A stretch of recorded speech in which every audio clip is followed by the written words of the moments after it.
vamos dar início aqui à nossa leitura. Gálatas capítulo 5, versículo 22 está escrito: mas o fruto do Espírito é gozo, amor, paz, longanimidade, benignidade, bondade, fé, mansidão e temperança. Tem tradução que fé está substituído por fidelidade e temperança está substituído por domínio próprio. Continuando, existe um só fruto do Espírito Santo que contém 9 qualidades. As qualidades formam o fruto do Espírito Santo. E esse fruto precisa estar presente em nossas vidas para conseguirmos ser a luz e o sal da terra que Cristo falou que somos. O fruto do Espírito Santo possui 9 qualidades. Hoje iremos estudar a segunda, que é o gozo. Gozo quer dizer alegria. Talvez você esteja se questionando: como posso manter a alegria diante dos obstáculos que enfrento? Mas é importante lembrar que a alegria é uma das qualidades do fruto do Espírito Santo e, portanto, não vem de nós mesmos, mas de Deus. Aqui menciona o seguinte: esta alegria, que é uma das qualidades do fruto do Espírito Santo, vem de Deus. Então você pode estar passando por momentos difíceis, momentos de tribulações, momentos de adversidades, e dentro de você ter alegria. Porque esta alegria, ela não é algo que você simplesmente vai no supermercado e compra. É algo que você decide: hoje eu vou ser alegre. Não, essa alegria vem de Deus. É algo que brota dentro de você. Por isso nós precisamos desse fruto, porque em meio aos obstáculos, quando nós temos o fruto do Espírito Santo, naquele momento de tensão, naquele momento de obstáculo, naquele momento de luta, que o nosso coração começa a se entristecer, dentro dele vem uma força maior, uma alegria maior, e começa a sobressair sobre esta tristeza. Por isso é importante a pessoa ter o fruto do Espírito Santo. Continuando, a Bíblia relata um acontecimento em que os apóstolos do Senhor Jesus Cristo foram humilhados e chicoteados. Diante dessa situação desagradável e humilhante, os apóstolos continuaram com a alegria verdadeira produzida pelo Espírito Santo. Vejamos Atos capítulo 5, versículo 40 ao 42, que está escrito: e chamando os apóstolos e tendo-os açoitado, mandaram que não falasse no nome de Jesus, e deixaram ir. Retiraram-se, pois, da presença do conselho, regozijando-se, ou seja, alegres, felizes, por terem sido julgados dignos de padecer afronta pelo nome de Jesus. E todos os dias no templo e nas casas não cessavam de ensinar e de anunciar Jesus Cristo. Para um pouquinho.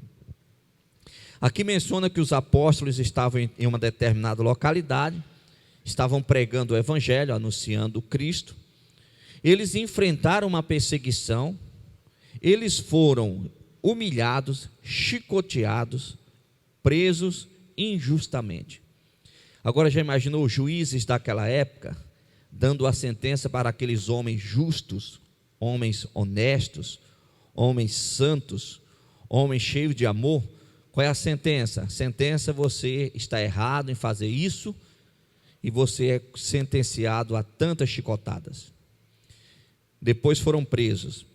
E a Bíblia relata que quando eles saíram, eles estavam felizes, porque eles sabiam que estavam enfrentando aquela perseguição por causa do Evangelho de Cristo. Olha o que brota dentro de uma pessoa quando ela é fiel a Deus. Olha o que brota dentro de uma pessoa quando ela tem compromisso verdadeiro com Deus. Os apóstolos aqui poderiam questionar Deus: olha, Deus, de que adianta ser fiel ao Senhor? Eu busco ao Senhor, olha o que está acontecendo comigo. Estou sendo aqui preso, estou sendo chicoteado, estou sendo humilhado. É isso que eu ganho em te seguir? Quantas pessoas às vezes falam isso para Deus? Não adianta te buscar, não adianta te servir. Eu vou para a igreja e as coisas até pioram para mim. As pessoas começam a questionar Deus, começam a afrontar Deus e não entendem que para aquele problema, para aquele obstáculo, existe uma solução. E aí deixa a tristeza falar mais alto, deixa a incredulidade falar mais alto. Sabe por quê?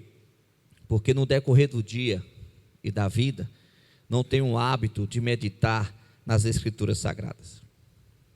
Porque o Espírito Santo, ele não vai poder trazer ao seu coração uma mensagem, um versículo que você nunca escutou ou nunca leu. Então a pessoa, diante daquele obstáculo, ela está vazia, ela não vem um versículo bíblico na mente. Não tem como o Espírito Santo trazer um versículo bíblico na mente dela. Por quê? Porque ela não tem um hábito de ler. Ela não tem um hábito de ouvir os ensinamentos. Ela não tem esse costume. Então, diante daquele obstáculo, como é que o Espírito Santo vai trazer algo que você nunca leu? Por que os apóstolos, diante daqueles obstáculos, aquelas lutas, eles saíram alegres e felizes? Porque eles tinham promessas. E com certeza o Espírito Santo ministrava ao coração deles aquelas promessas. Irmãos, nós temos promessas. Por que você vai se entregar a uma tristeza se existe a promessa da alegria? Por que você vai se entregar ao sofrimento se existe a promessa da felicidade? Por que você vai se entregar ao pecado, ao inferno, se existe a promessa da salvação, da santidade? Você tem que entender que você é um ser humano com a liberdade de escolhas. A decisão é sua. O caminho que você quer trilhar é uma decisão sua. Se vai habitar dentro de você uma alegria, uma tristeza, é uma decisão sua. Se você vai se entregar ao problema e ser derrotado pelo problema, ou se você irá lutar e vencer um problema, também é uma decisão sua. Olha o que está escrito em Filipenses capítulo 4, versículo 4. Regozijai-vos sempre no Senhor. Outra vez digo, regozijai-vos, se alegre sempre, não é de vez em quando tudo estiver bem. Não, a Bíblia fala, se alegre sempre no Senhor. Outra vez digo, se alegre. Este versículo do livro de Filipenses nos incentiva a encontrar alegria em Deus em todos os momentos. Independentemente das circunstâncias, devemos ser agradecidos e felizes em nosso relacionamento com Deus. O apóstolo Paulo repete a ideia 2 vezes, enfatizando a importância de se regozijar ou regozijar-se no Senhor.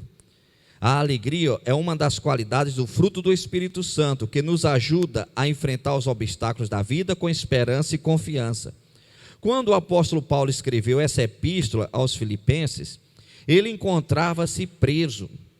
Paulo não tinha motivo nenhum para ficar feliz, não tinha motivo algum para ficar alegre, e muito menos para escrever para que o povo dele que se alegrasse. Ou seja, o homem estava preso. Estava em uma prisão justa ou injusta? Uma prisão injusta. E ele dentro da prisão estava orientando as pessoas lá fora, se alegrem. Não é porque você está passando por uma situação complicada e desagradável que você terá que ser uma pessoa triste. Se alegre. Paulo estava preso. Tinha motivos para estar triste. Se fosse pelo menos uma prisão justa, mas não, era uma prisão injusta. Estava preso por amar. Estava preso por avisar ao povo que tipo de sentença estaria vindo sobre as vidas deles, se eles continuassem naquele caminho errado. Então ele estava preso injustamente, ele estava preso por amar. E ele dentro ali da prisão, ele começa a mandar recados para as pessoas lá fora, se alegrem, sempre se alegrem. Perdeu o emprego, vem aquela tristeza, se alegre depois.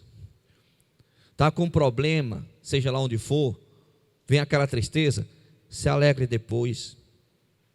Porque se você deixar essa tristeza formar um ninho, vai crescendo, vai crescendo, vai crescendo, e a depressão é o mal do século 21.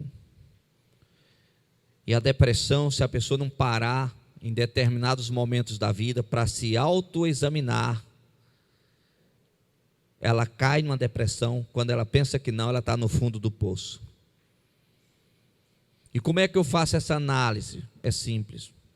Poxa, ultimamente eu não consigo ler a Bíblia, eu não consigo orar, eu não consigo sair de casa, eu não quero sair de casa. Já é um sinal que você não está bem.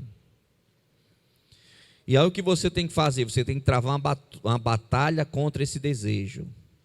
Você não quer orar, então você vai orar sem querer. Você não quer ler a Bíblia, então você vai ler sem querer.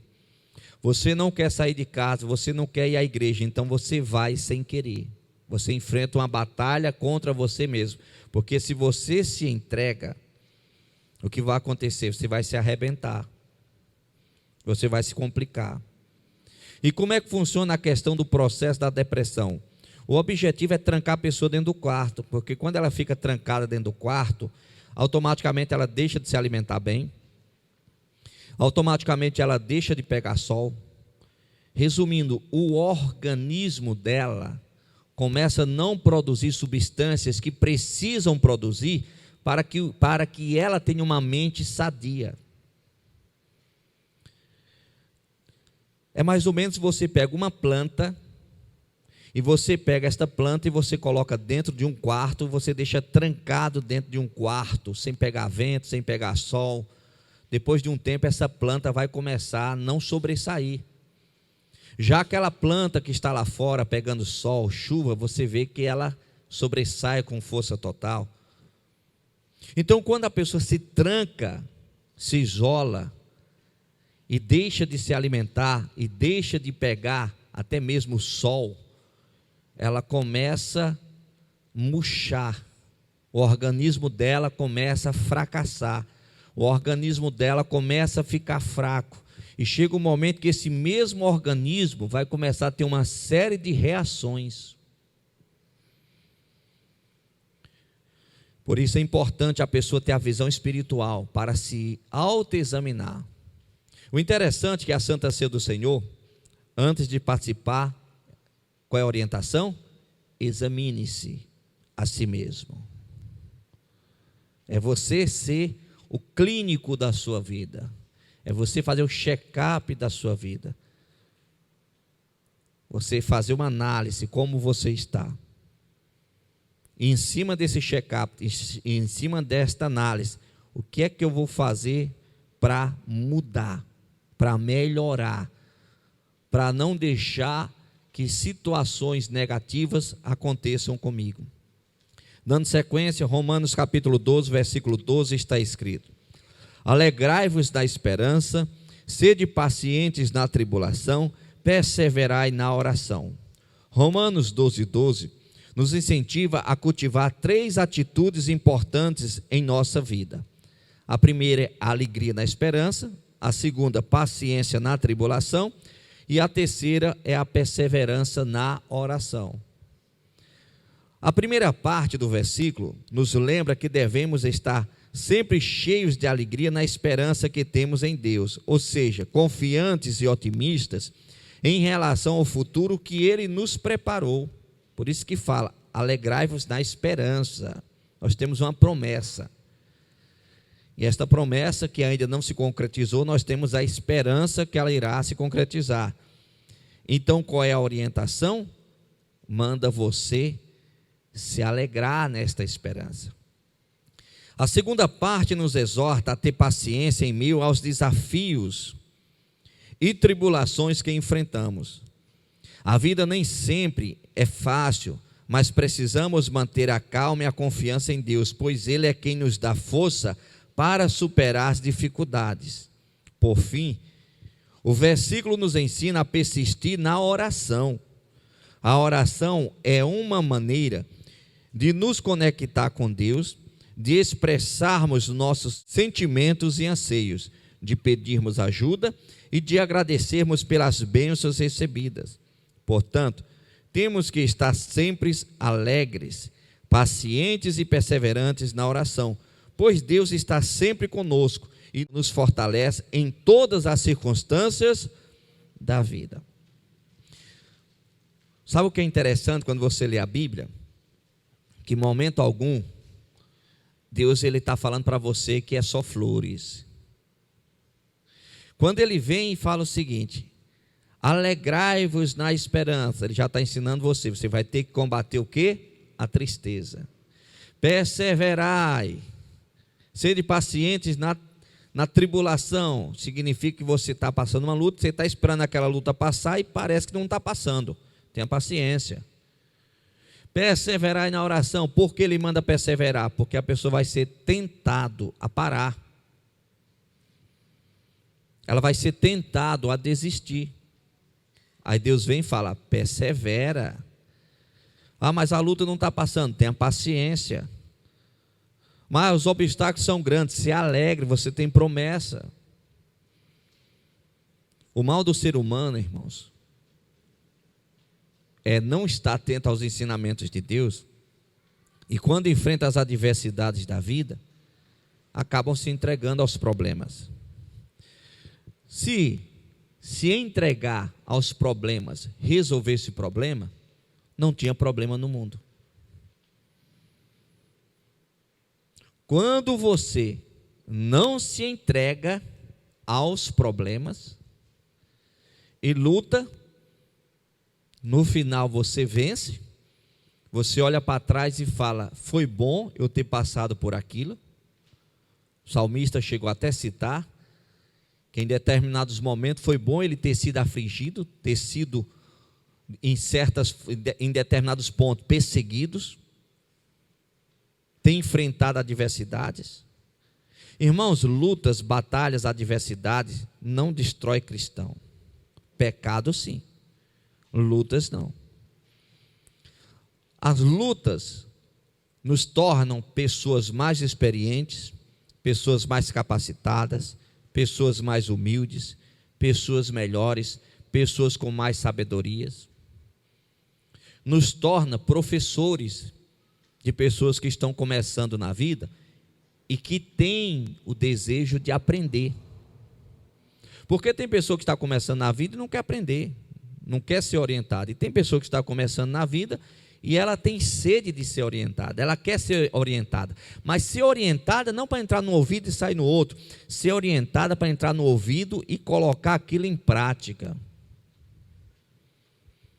Quantas coisas, irmãos, eu tive que bater com a cara na parede, porque eu não tinha pessoas que me orientassem.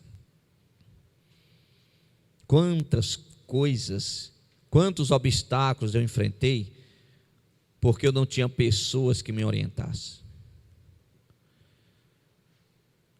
Então, os obstáculos não destroem cristão. Ah, o irmão enfrentou uma batalha e se desviou. Não, não. Quem desviou o irmão foi o pecado. O pecado desvia cristão. Batalha não. Você pode enfrentar a batalha na saúde, você pode enfrentar a batalha nas finanças, você pode enfrentar todo tipo de batalha. Se tem um temor de Deus no seu coração, você não se desvia.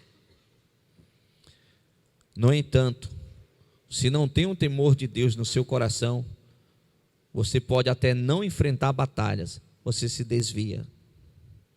Por quê? Porque a raiz que brota dentro de você, a inclinação que tem dentro de você é para o mal.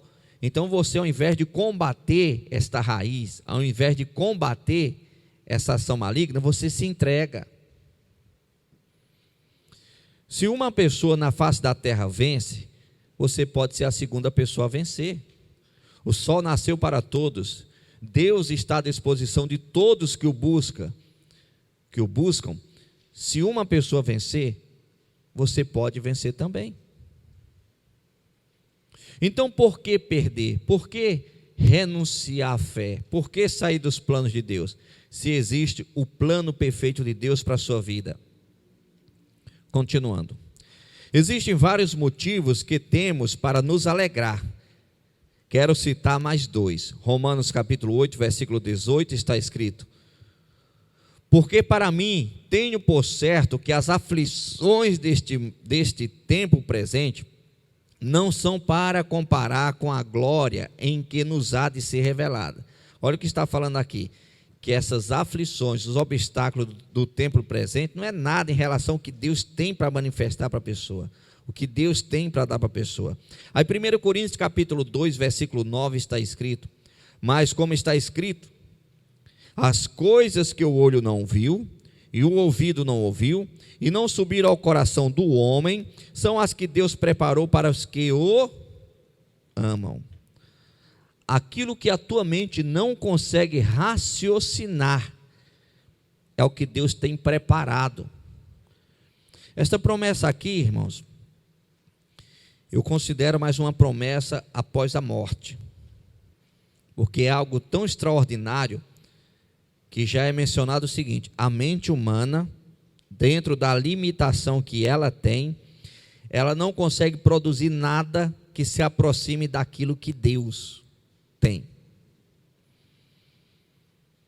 O apóstolo Paulo chegou a mencionar que ele chegou a ver coisas que não tinha palavras para expressar, não tinha palavra em língua nenhuma, em tradução nenhuma que conseguisse expressar. Aí Apocalipse vem em uma linguagem humana para tentar falar com o homem e tentar mostrar mais ou menos como é na glória. Aí usa linguagem, diamante, ouros, ruas de ouros. Mas ali é uma linguagem, lá não é isso não, ouro, diamante, isso não é nada lá. Mas para tentar falar numa linguagem humana, o que é belo aqui, o que é considerado belo aqui para os homens, o que é considerado algo de valor aqui para os homens, o diamante é algo de valor, o ouro é algo de valor. Então vamos utilizar essa linguagem para tentar se comunicar com o homem, mas o que tem lá não tem palavras, está fora do nosso raciocínio humano. É isso que Deus tem. Aí você vai se entregar a uma tristeza, você vai se entregar a um pecado, uma proposta de Satanás para a sua carne. Não faça isso. E lembre-se, é uma escolha. Chega um determinado momento que na vida a pessoa para e fala: de qual lado eu estou? É Deus ou o diabo? Porque em cima do muro não dá. Quem eu quero para a minha vida? É Deus? Então existe a forma certa, existe a maneira correta. É o diabo? Então se entrega ao mundo. Porque o meio termo não leva ninguém para o céu. Agora, quem conhece a palavra de Deus e escolhe Satanás, sabe que Deus não terá essa pessoa por inocente. É uma escolha, irmãos. Chegou um momento na minha vida que eu parei e eu tive que fazer uma escolha. Quantas pessoas estão há anos na igreja, seguindo Deus e ao diabo ao mesmo tempo? Não tem como agradar dois senhores. Ou agrada um, ou agrada o outro. É uma decisão. E quando você toma essa decisão, você tem que saber que você não vai voltar atrás na sua decisão. Lógico, se for a decisão de seguir Deus. Não, eu vou seguir Deus. Não volte atrás nessa decisão. Está difícil, está cansativo, está luta, está obstáculo. Se com Deus está difícil, imagine com o diabo. Se com Deus está difícil, imagine sem Deus. Mas você persevera, pensa que não, você consegue vencer e dar a volta por cima. Esta é a mensagem que Deus mandou pregar para o dia de hoje. No próximo domingo nós iremos falar sobre a terceira qualidade do fruto do Espírito Santo, que é a paz. Jesus falou que Ele deixou a paz. Você tem paz no seu coração? Então no próximo domingo falaremos sobre a paz. Feche os olhos, por favor. Pai, obrigado, meu Senhor, por esta mensagem que o Senhor nos trouxe. Abençoe, meu Pai, todas essas pessoas aqui presentes, que sejam alcançadas por Ti, que sejam transformadas por Ti. Abençoe, meu Deus, eu te peço a todos, em nome de Jesus Cristo, para a Tua glória. Amém. E você que crê, aplaude o Senhor Jesus Cristo bem forte, que Ele merece.